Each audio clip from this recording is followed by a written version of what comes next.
For Dr. Eric Yancey, receiving his COVID vaccine on New Year's Eve was a big moment. But right there in front of the mask covering his mouth, a message speaking louder than he ever could. The science said reestablishing the trust or rebuilding the trust that Tuskegee destroyed. For Yancey, the moment was both a nod to history and a look ahead to the future. A gesture to help bridge a gap of distrust built over generations. So the whole thing was for an awareness that this had happened and should never happen again. In 1932, the United States Public Health Service launched a study to observe the progression of untreated syphilis in black men. It became known as the Tuskegee experiment. The men who participated in the study were told that they would receive free health care. But even years after a treatment was established for the disease, it was withheld. The men never even knew the true purpose of the study, nor the debilitating and life-threatening consequences it would have on them and their families. And that's about as sinister as you can get. African Americans have told that story over and over. At picnics, we hear that story. At the dinner table, we hear that story. In college classrooms, we hear that story. Professor Carolyn Calloway Thomas is the chair of African American and African Diaspora Studies at IU. She says Tuskegee was just one of a number of significant events that have shaped the relationship between the medical community and blacks. Others include J. Marion Sims, the so-called father of modern gynecology, who perfected techniques by operating on enslaved women without the use of anesthesia.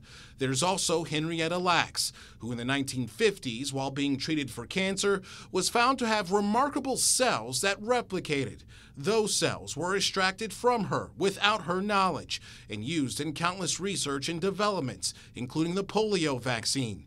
In fact, they're still used today. She went to her death not knowing that someone had snipped from her cervix a cell, and that cell was going to bring all sorts of accomplishments in the health arena. While not as widely shared in the classroom, Calloway Thomas says these are stories told in black households nearly everywhere, sowing seeds of distrust that have lasted for generations. Repetition acts like a fact, so that if one repeats something over and over, it becomes an equation, and it equals it must be true, because I've heard it so often. So how do we change things going forward? A recent study from the Kaiser Foundation showed roughly 35% of black adults say they don't want or trust the vaccine, yet account for more than double the amount of infections and more than double the amount of hospitalizations and deaths compared to white counterparts. What would be a true tragedy